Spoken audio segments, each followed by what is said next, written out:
but he Right. worked in the church, and he actually talked to, the people who were with the brethren all the time and said, and this is his words. He said, I'm a registered Democrat, and I really don't believe in a lot of the things that the church goes for in a political standard, because I would go in a different direction. And Right. was told to him over and over again was, that's okay. That is okay. If you want to enter the political process and do what you think is right, as long as you can not just proclaim, but have faith in Jesus Christ, answer all the temple questions honestly, then you're welcomed and you are embraced by the fold, because we should all be. Right. I have been made better by people who disagree with me amicably. I've been made better by people who disagree with me, not just for the sake of disagreement, because they show me a different side of the light of Christ. As we know, light usually has a huge spectrum. What we can see is your purples and your reds and your greens and your yellows and your blues and all the colors in between. But so often we usually focus like, well, green is my favorite color. Well, blue is my favorite color.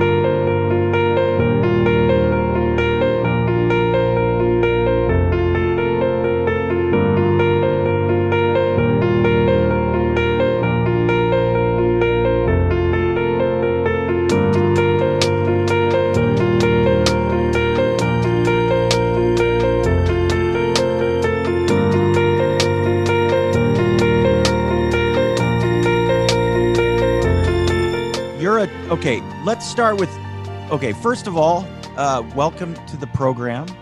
Hi. And hi. And I met you. You've been how long have you been a subscriber of mine? Probably for about the last 6 months. Oh, wow. Okay. At least, as soon as I started to look around and really see secret combinations, video about that I saw. Right. And ever since then, I've just been keeping up with you. Yeah. Well, I do every once in a while, I do talk about secret societies, secret combinations, but it's not something I keep it kind of low key to where I'm not throwing out a lot of labels, but I keep it very generic, as you probably can see when you watch my videos, that I've learned that you can get into some trouble, and I don't want to lose my platform. Sure. I want to continue to reach out to people and to have gospel related topics without it being snatched away from me. So I do mention secret combinations. And I think as we study on our own what those are, then we're all kind of like, without saying it out loud, we know what those secret combinations look like, per se. Yeah. Yeah. And that's what I like about the Lord's pattern, is that he has plenty of principles as well as patterns. And so as soon as you can discern the pattern, more and more open up to you as you're able to see more of that pattern. And then, just like when you read the Book of Mormon, every single time you always find something new and you say, hey, was that in there last time? Like, yes, of course it was in there last time. Right. Yes, it was in there last time, but we tend to line upon line, precept upon precept, right? Oh yeah. That's why I love it. Very true principle. I wanted to ask you, where are you? I mean, not specifically the town you're in, but what state are you in right now? Oh, so you don't want my town? Well, or the street? That's up to or you. My social security number? Yeah, no, I'm good. You can keep that to yourself. Okay, good. But good. I'm region. Close to Provo. Let's say region. Are you in Utah? Yeah. I'm close to Provo. I've been in Provo area for about almost a year. Okay. Is that where you're from? I'm originally from the Seattle area. That's where I grew up. That's where I have my roots. Really? Yeah. What so part it's of Seattle? Mariners. Do you? I think you've been there before. Do you know where Mount Rainier is? Yeah. Okay. There's a town at the base of Mount Rainier called Enumclaw, and that's where I grew up. Yeah, I've heard of Enum. Now that's cool. That's not Puyallup County though, right? No, that would be Pierce or King County. Oh, yeah. No. I lived in Pierce County. Okay. Did you go on mission there? No. You're No. I lived in Tacoma. Okay. And I lived in Federal Heights. Nice. Yeah, I went on my mission from Kent. Oh, no kidding. Yeah. So I That's lived in. awesome. Am I freezing up here? Eh, it's fine. Okay.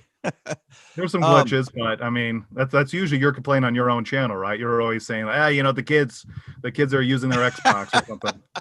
it's funny hearing stuff from somebody I don't know that knows more about me than I know about them. Not creepy at all. Not creepy at all. No. Hey, let me get some water. I'll be right back. No, you're fine. You're fine.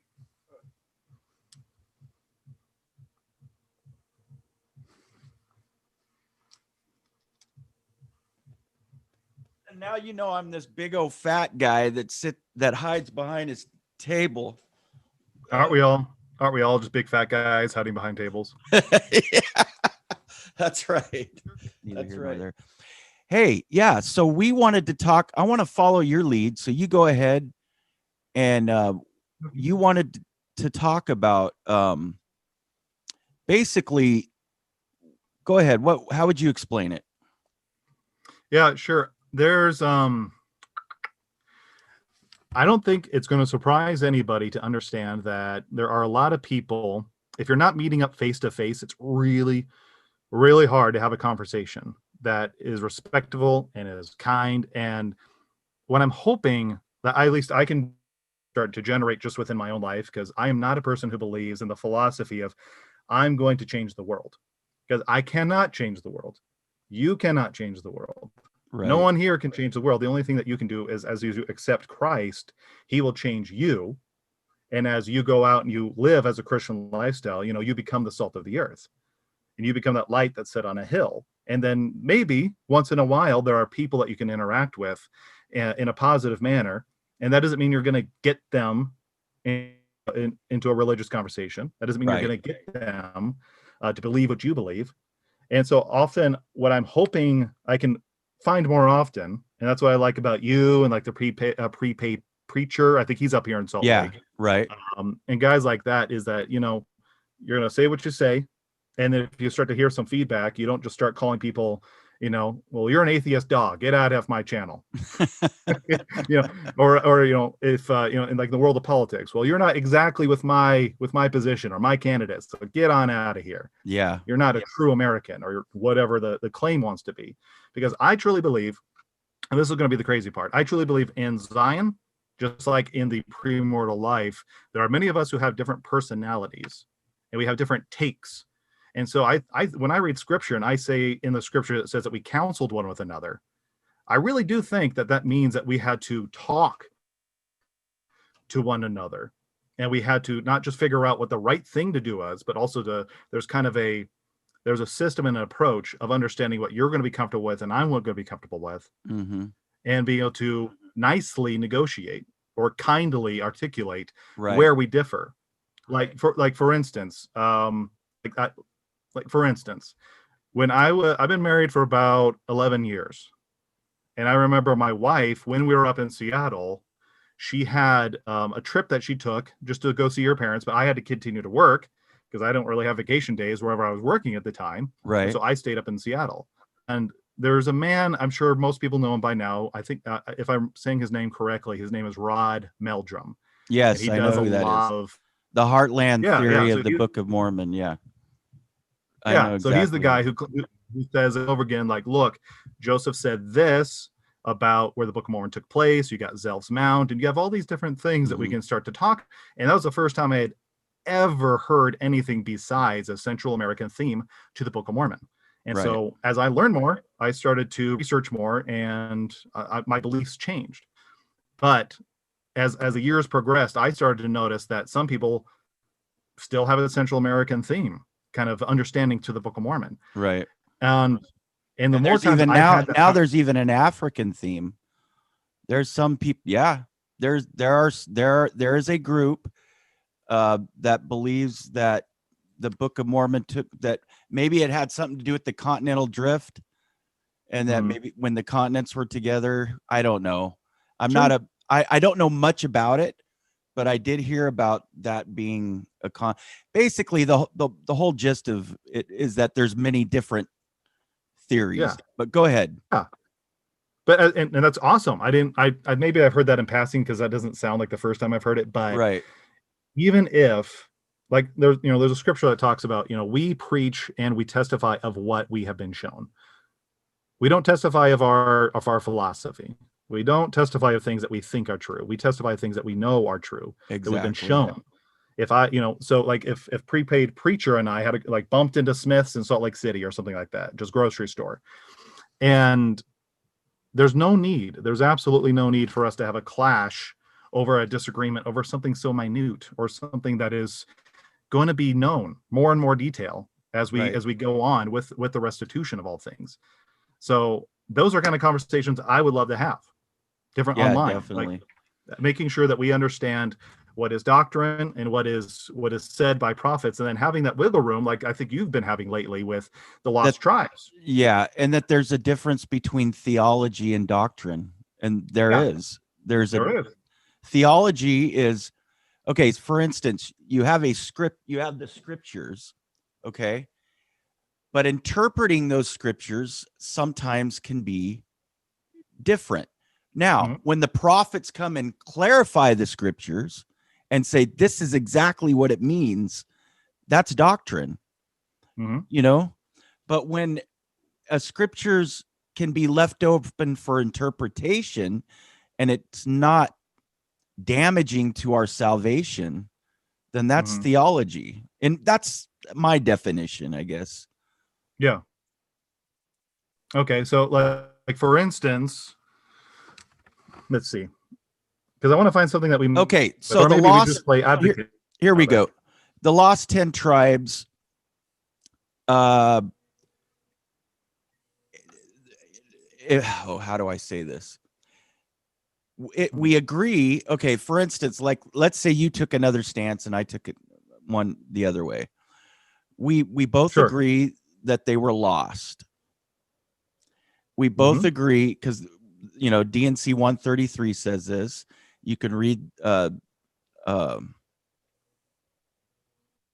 Isaiah, who talks about it. Yeah. But we agree that they went north, they were lost, and that they're going to return. Now, how that takes place is open for interpretation.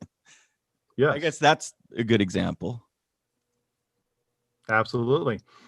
Because I remember when I was watching your videos, and for your audience who hasn't watched that video before, there is a strong belief in much of the history of the Church of Jesus Christ of Latter-day Saints that and it's not a church doctrine per se, but there is like kind of that we've heard it enough times. It sounds like it's doctrine. It sounds like that's what we believe. It sounds like to most people that at some point, all these lost 10 tribes went up to the North Country somewhere in Antarctica or whatever and got lost and were by the Lord. Right. And I think what you've been saying, Troy, is that there are people who are now, we have, who is it? Sister Nelson. Right. Who's going out with the prophet and she apologizes for it. But the story is nice.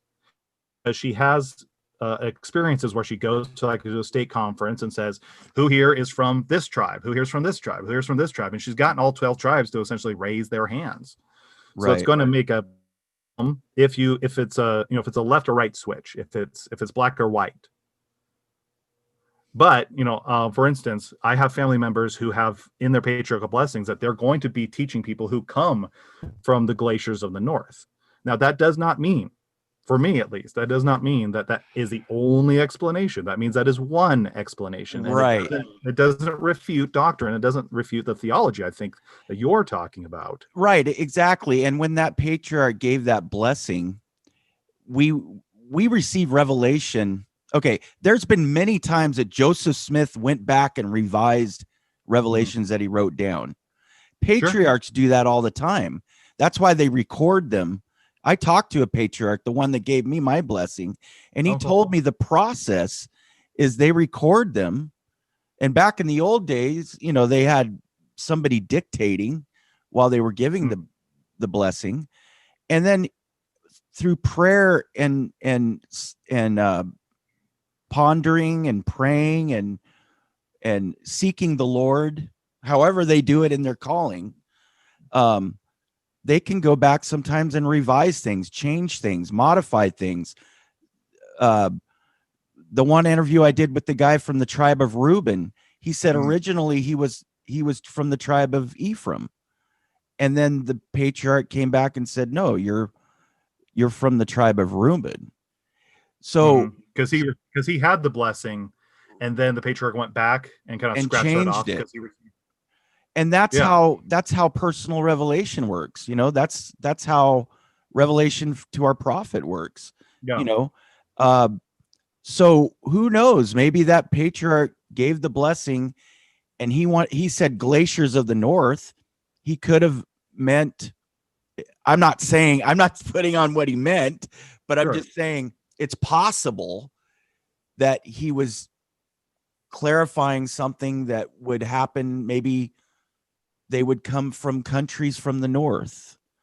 Yeah, it could be in Iceland or Greenland or something. It could be Russia. It could be Denmark or whatever. Iceland or Antarctica, maybe. I guess he did say north.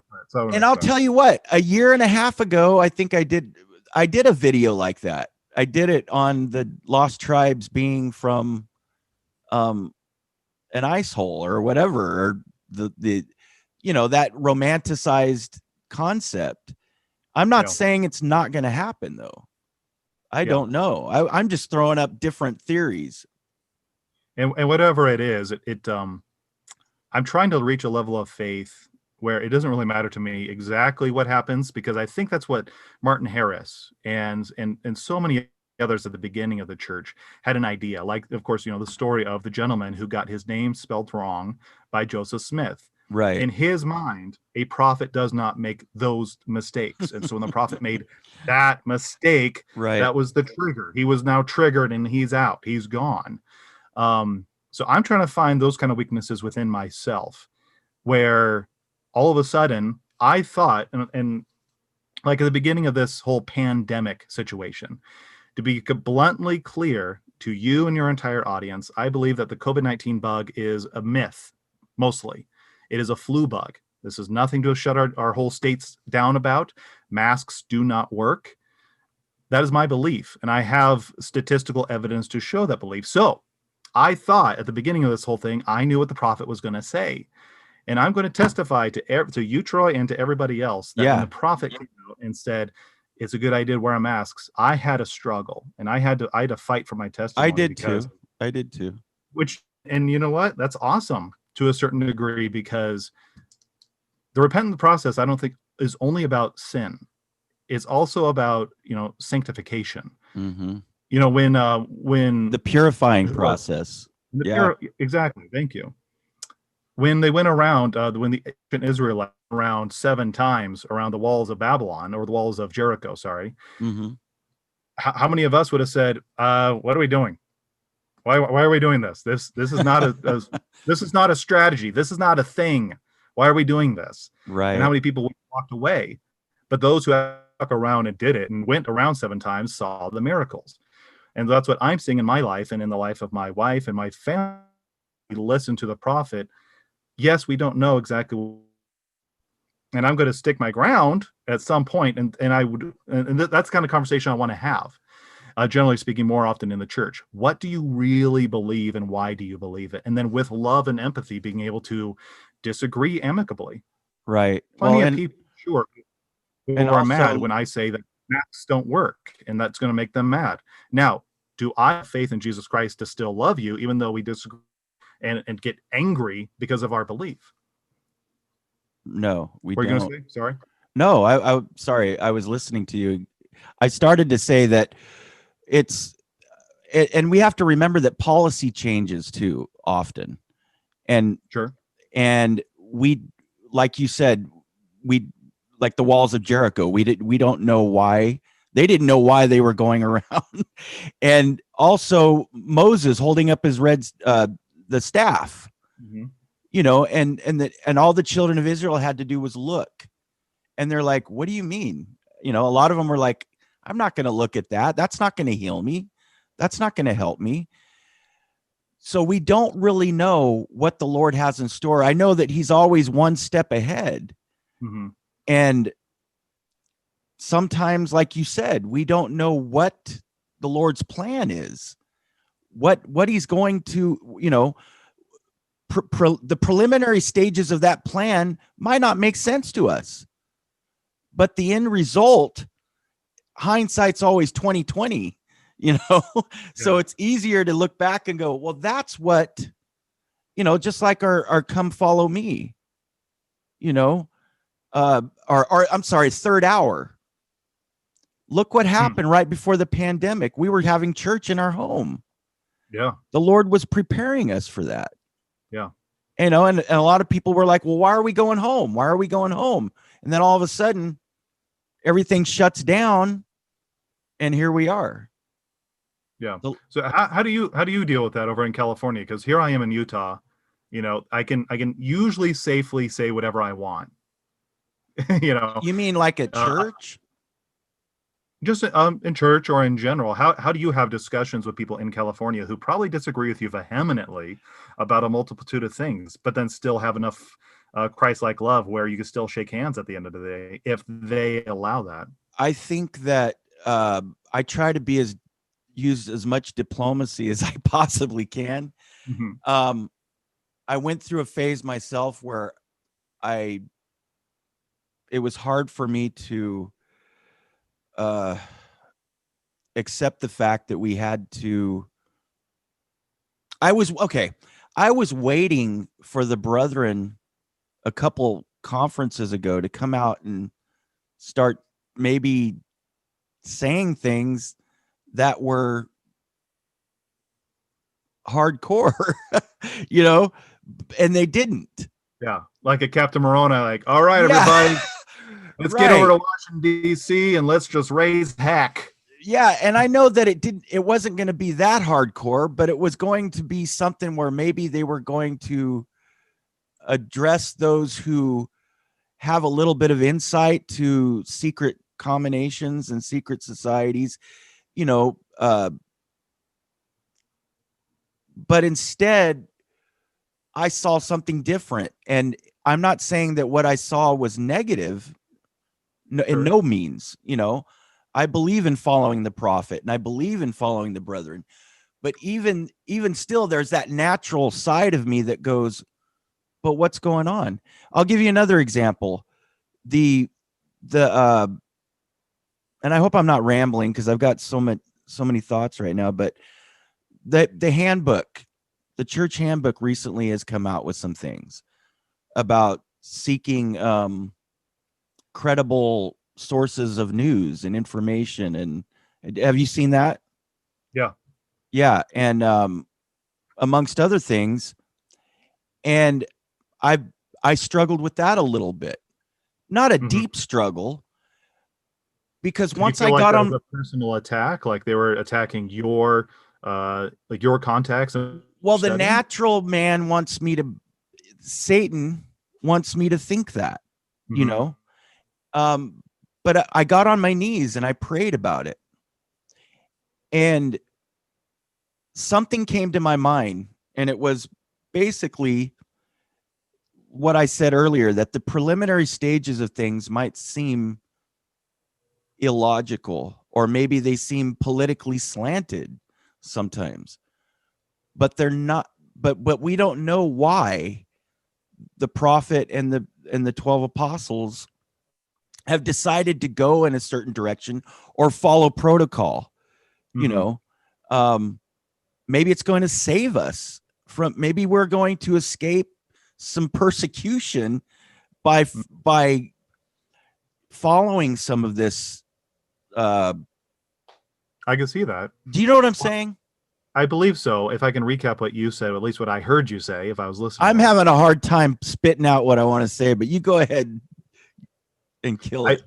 I remember reading, Wilford Woodruff's proclamation that essentially said, as members of the church, we have a very high standard for marriage. And we also have a very high standard for plural marriage, because we do believe that it was ordained of God. But, however, that doesn't mean necessarily that we're out of the world. We have to live in the world, but not becoming of the world. And that's what Wilford said, is that he saw in Revelation that there were going to be points in time that the world would be able to take our temples and take our lands and things of that nature if we continued down a certain path. And the Lord either gave us permission or gave us a declaration that it is unfortunate, but you have to follow the law of the land. And at that time, Right. the Republicans in office, not to pick on a party, or Republicans in office were folks focused on the twin, what do they call that? Essentially, the twin markers of barbarism. One being slavery, and I think we're all glad that slavery, at least in most contexts, is abolished from America. Right. The second context, of course, was getting rid of polygamy, and that was obviously pointed towards Brigham Young and the saints at that time. Right. So we could have fought. We could have, resiliently just said, well, we're going to rely on the Lord and do what he wants us to do, our own Jericho moments. But the Lord has better in mind. And as members of the church, I don't always agree with those who are in leadership of the world, like your political members of the church, your big business members of the church, and etc. Right. But we are in places of a higher stature, and we are in places as members, not every individual, but as members, we do tend to be in every little circle. The CIA is jealous of the church because we seem to be in most places. Well, and we have a lot of people in the CIA. We do, and the NSA, which is just in right the down NSA and Silicon Valley, But yeah. this is what really impressed me, though. So a few years ago, I did live in the Ogden area. Ogden is about an hour north of Salt Lake City. Mhm. And in Ogden, I had the wonderful opportunity to be in the same ward as a gentleman who worked in the church history department. And he was, irreplaceable with the Joseph Smith papers that came out. He's one of the key researchers, but he was also like I am a constitutionalist. He is, like, if we're talking politically, obviously a son of God, and that trumps everything. But as a constitutionalist, and he was a registered Democrat, we could have butted heads a lot of times because we just fundamentally disagree with what government should or should not be doing. But he Right. worked in the church, and he actually talked to, the people who were with the brethren all the time and said, and this is his words, he said, I'm a registered Democrat, and I really don't believe in a lot of the things that the church goes for in a political standard, because I would go in a different direction. And Right. was told to him over and over again was, that's okay. That is okay. If you want to enter the political process and do what you think is right, as long as you can not just proclaim, but have faith in Jesus Christ, answer all the temple questions honestly, then you're welcomed and you are embraced by the fold, because we should all be. Right. I have been made better by people who disagree with me amicably. I've been made better by people who disagree with me, not just for the sake of disagreement, because they show me a different side of the light of Christ. As we know, light usually has a huge spectrum. What we can see is your purples and your reds and your greens and your yellows and your blues and all the colors in between. But so often we usually focus like, well, green is my favorite color. Well, blue is my favorite color. Well, red is, et cetera, et cetera. So if I don't see your shade that you're demonstrating, that your light of Christ that goes through you, then I'm really missing out on something. Because if I am, let's say I'm the big honking nose of the church, like I'm the nose, and Troy is the beautiful, beautiful lock of hair that you still got going, minus thinning, minus the gray right here.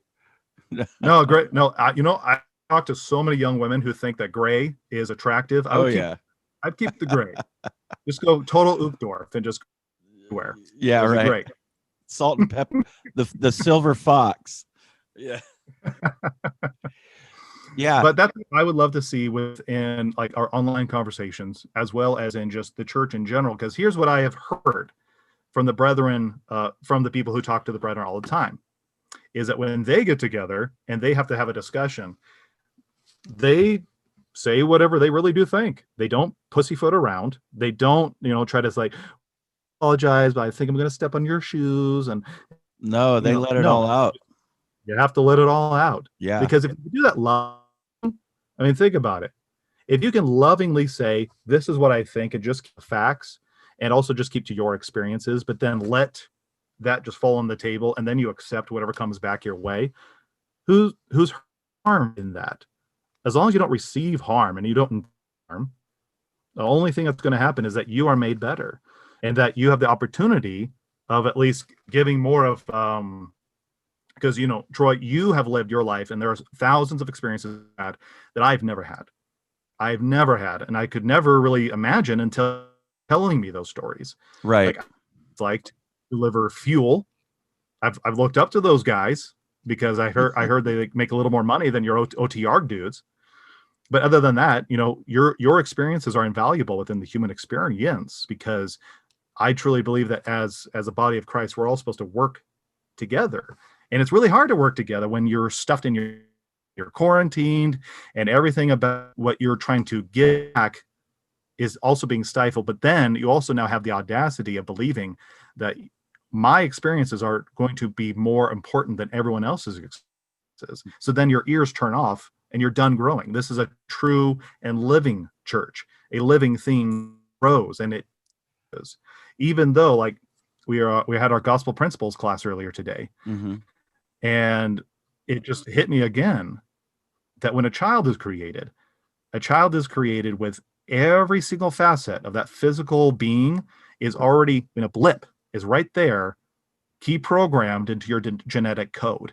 So as soon as that child is created, we can already know by the DNA and mRDNAs and everything else, if it's going to be a redhead or blonde, if it's a blue-eyed, green-eyed, 5'7", 6'5", whatever, is already written within the split second of the creation of that child. Now, the trick is, can you allow that child to grow into full fruition? And so that's what you is, because I wanted to see and hear and get that conversation started more often. I didn't know this was going to be recorded, but yeah, c'est la vie. Oh, I'm sorry. I thought you knew it was going to go on YouTube. Is that okay? Yeah, it's fine if you want to. You thought it was just going to be you and I talking? I mean, because my primary purpose was to say I have the face for radio, and I also have to have the voice for radio. You do. And I've been told many times. So if you wanted, I was going to say I can always do like a little header, like, this is the last dispensation. You're listening. That would be awesome. Or something like that. Yes, we'll do that. We'll make that happen. Because I don't care to charge. And you've got a lot of information. I love it. I love what's coming out of your brain, man. Yeah, definitely. And maybe we can do this once a week. But I wanted to ask you, whenever you're available, I would like to do this again. Definitely. I'm good with that. As I grew up doing theater. I love the spotlight. Awesome. Awesome. But I think people will get bored of like, oh gosh, it's this guy again. Oy vey. No. You know how often I have Palmer on. I'd like to have you on, and you mentioned to me, because I got a few quotes here. Have you heard this term going around in the church, Desnat and Progmo? Let's see. I started listening to Midnight Mormons because you mentioned them. That's what I got it from. Yeah. The Progmo I've heard, but what's the other one? Desmo? Desmo stands for Deseret. No, Desnat. Desnat. Desnat stands for Deseret Nation, and Progmo is Progressive Mormon. Now, before I watched before Kwaku on Midnight Mormon, I don't know which one mentioned it, but it's interesting because before that, I kind of knew there was this polarization, but they kind of put a label on it, which I don't really like labels per se, but it's interesting. What a millennial of you. Right. What? No, I'm not a millennial. I'm actually Generation X. But that's the joke I'm trying to tell, is that there's a label. But millennials love to say, I hate labels, but then they are millennials and they call themselves millennials. Right. I get you. The dad joke. So a Desnat is the conservative. It's interesting how there's these checks and balances within the church too. Yeah. Are you being sarcastic? No. You don't believe that? No. I'm saying, I understand what you're saying. Yes, I agree. There are plenty of, you could call them liberal, you could call them progmos, I guess. Right. It seems to be just a very natural state of being. If it was just, me, like my thoughts, it would get quite boring and there's no growth. There's no growth whatsoever. So Right. I appreciate the progmos, because then because then there's questions that I would never ask, and they do ask. And there's things that we learn from each other. And I think the person that just keeps themselves way over here and Yeah. doesn't look over here and say, what can I learn from this side? And that's kind of what we're saying, right? And then over here, what can I learn from that side? We're not going to progress. We're not going to grow. Yeah. And my wife and I were talking about this the other night. The word progressive doesn't have to be a negative thing, right? Well, the Because key meaning of progress is to progress. It is progression, which we right, church, which teaches eternal progression. exactly. And as time goes on, the church, well, like President Nelson said, the church is still being restored as we speak. The church is not the members of the church, and the church itself is not the same church that was in 1980. It's not the same church that it was in 1960, right? Oh yeah. And we can agree there and go on back. It doesn't mean that the doctrine changed, because I do believe in absolute truths. There is absolute truths out there. I mean, God does look like something. And he does have a certain way of doing things. But what I have learned in my spiritual infancy, because I still think I'm a spiritual infant, that the world is progressing, society is progressing sociologically and not just scientifically, but the church also takes those positive things of progression, and latches onto those, but there are also negative things that we call progressive too. But you see what I'm saying, don't you? Yeah, I agree. As long as you're following the Lord, and that's what I do love about the gospel, is that as long as you're Lord himself, you can start stepping towards any direction, as long as it's his direction that he wants you to take. You are probably going to find different people who have different belief systems, but they're all going to start up into the same general philosophy that the individual is very, very important. There's plenty of experiences within church history, our church, where, they go to a certain tribe, a certain small island, and they baptize the chief. And then the chief says, now everyone has to be baptized in my kingdom. And the church says, whoa. It has to be their choice. But yet at the same time, even though we are an individualistic church in the sense that these are individual ordinances that are being accepted or rejected, mandates of commandments that we must follow. Your virtue isn't going to do me any good if I too am not also virtuous. So we have individual responsibilities, but yet we also are very, very emphatically care about the large picture of society in general. We care about the common man, and we care about different countries. So much so that it usually baffles whatever, if you're coming in an American political spectrum only, you cannot pivot this to a right-wing church. And it's not just in the middle, because being in the middle doesn't help anybody. No. It's like when you're negotiating terrorists and they say, well, we want to kill these 100 people. And you say, okay, hold on. You can kill 50. That's meeting in the middle, right? That's meeting in the middle. That's no bueno. That's no good. Well, Margaret Thatcher, church is very.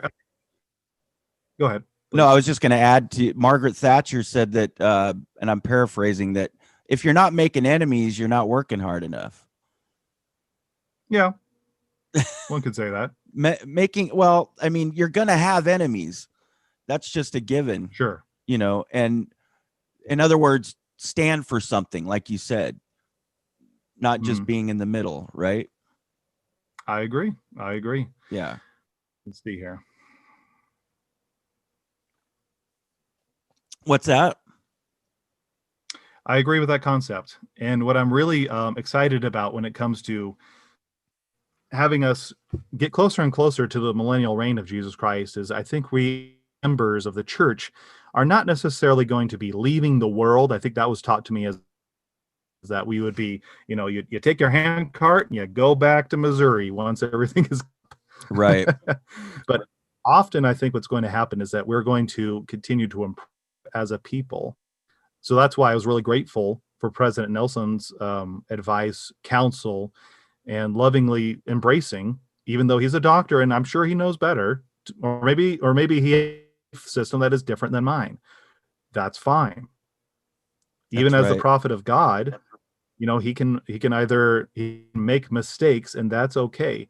We can follow his prophetic counsel. So if anyone's really mad about like a mask wearing, because I've talked to many people, even here in Utah, and they're rallying and they're petitioning and we're even planning. There's a who was just elected is Spencer Cox. He was recently elected as the governor of Utah, and he'll be in the next week or two. And there's already, protesting that's going to be taking place. They were already planning on protesting his inauguration because he is been pretty clear about shutdowns and masks and yada yada yada, because he's been in the whole year. Mm-hmm. At the very beginning of this pandemic, I was very angry with guys like him and Herbert and all the other people who are telling me to wear a mask. Right. But as I did of that, not that to change my belief away from what I understand and can reason and have been told. But as I've become better and become more humble, I've been able to have more love in my heart. And so I love this progression that's happening right now, and has probably been happening the entire time. But like an idiot, I've chosen to sin more often Right. until these pivot points, until these very crucial moments started to occur. Really, really grateful for what's happening, and I'm really hoping I can start meeting more people. Here's what I really hope, Troy. I hope that if you want more conversations, even if it's just as a cell phone conversation, I want to learn how to disagree with someone and then come away as a better person. Because the paradigm of being right or wrong, I think, has been instilled into the American psyche for such a very long time that, at least for me, I have to that, because there is no such thing as right and wrong when it comes to man's standards. You're either doing what God wants to do or you're not. People who I absolutely believe have been told not to wear a mask, who still go to church not wearing masks, and I'm going to allow them their agency, their agency, then who am I working for at that time? I'm sure there have been people told who said, you need to wear a mask, even though, like me, that they don't work. This pandemic is fake, because you need to learn humility. I had let me tell you a quick story, if you don't mind, Troy. I don't know. No, you're fine. I hope you don't mind that I'm not talking. I love what you're saying, man. Okay. That's what I was worried about. Because I know I'm a blubber blabber. No. I'll keep talking. No.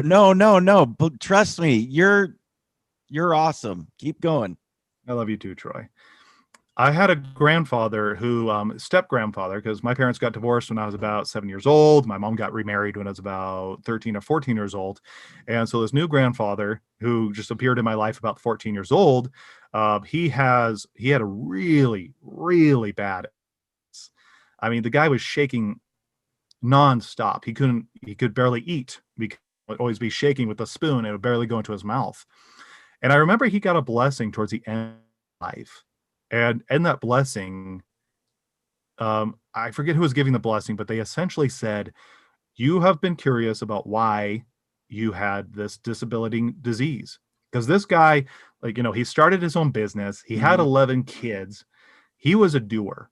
He was a good old fashioned, let's get stuff done kind of a guy. And then he has this disease that was just so debilitating. And in his blessing, it was told to him, at that time at least, he needed to learn humility. And he needed to learn how to listen. He needed to learn how to let people serve him. And that disease was already kind of given to him before he even came here to earth. He understood that he'd be getting it, and he welcomed the opportunity because it brought him closer to Jesus Christ. Right. Now that was a guy who would read, 15 different scriptures, all on one big table in multiple different languages, including, the Greek and the Hebrew. Mm-hmm. And the guy was a powerhouse when it comes to spiritual matters, because he knew that, or he was given that opportunity. He was given that opportunity to start slowing down because of his disease. And And I know for me, I'm a prideful man. I'm very prideful, and I don't want to do what you tell me to do. Yeah, exactly. I mean, who wants to be told to do something even though you know that it's not going to be a benefit and it's probably going to be more harmful? I wanted a Captain Moroni experience this next year. I wanted the church to just stand up and say, "You're evil. The Lord is right. Let's fight for this." But the Lord has a better way, I believe. Moving forward, you're not going to become like Jesus Christ if all we do is pick up our swords and start fighting again. Right. I don't think we'll be able to build a Zionistic society, community, or the temple itself if that's our first and go-to response. It is the meek who will inherit the earth. And I've needed to learn how to become meek, so I'm very grateful for 2020. That's right. And it's hard when you're experiencing, the term cognitive dissonance, when you're experiencing that that battle. Yeah. When you know that something, when you've already been thinking or feeling,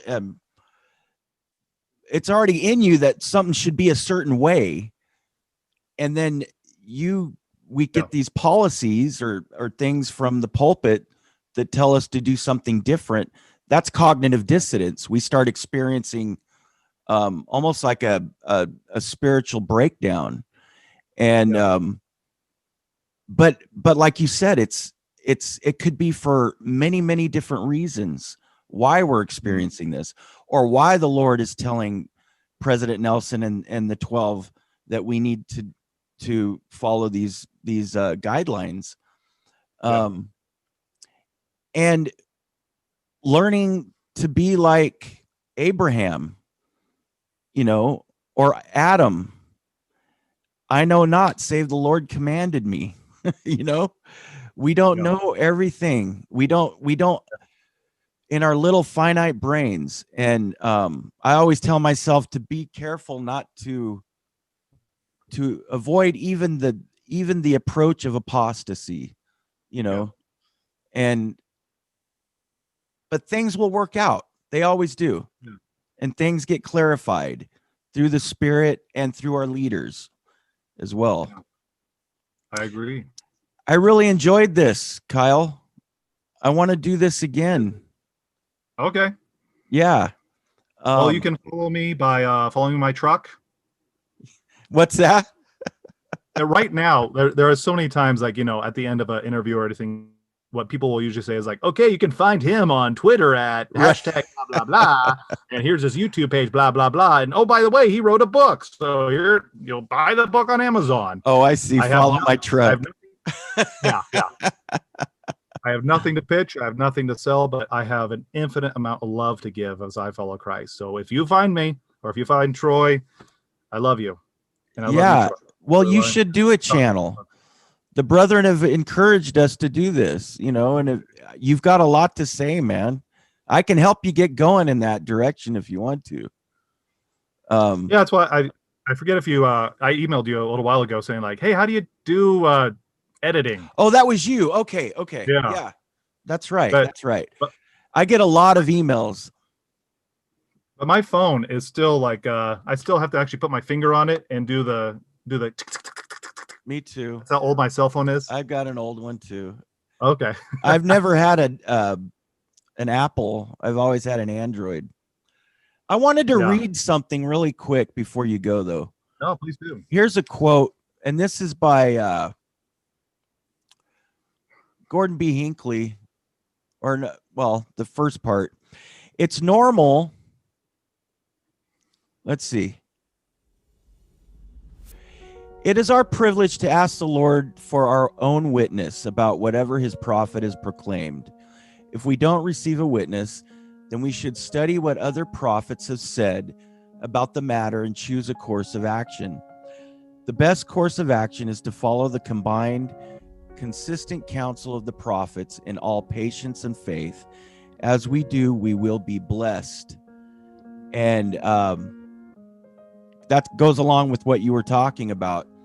Also, it's normal for people to have different views, and there are times when disciples of Jesus Christ need to stand up in the face of opposition for what we believe. But we need to state our positions in a positive and factual way without becoming angry, bitter, or insulting. Anyway, I thought you would enjoy that. I love it. That's to kind of put some closure on what we were talking about. Yeah, in a couple weeks, let's do this again, Kyle. Sounds good. And to quote President Hinckley, you know, to look at us, there's really not much there, but we're all the Lord's got. That's right. That's right. Thank you. You have a good night. All right. Thank you, Troy. I love you. Thank you so much. Yeah, I love you too, brother. It was good to meet you.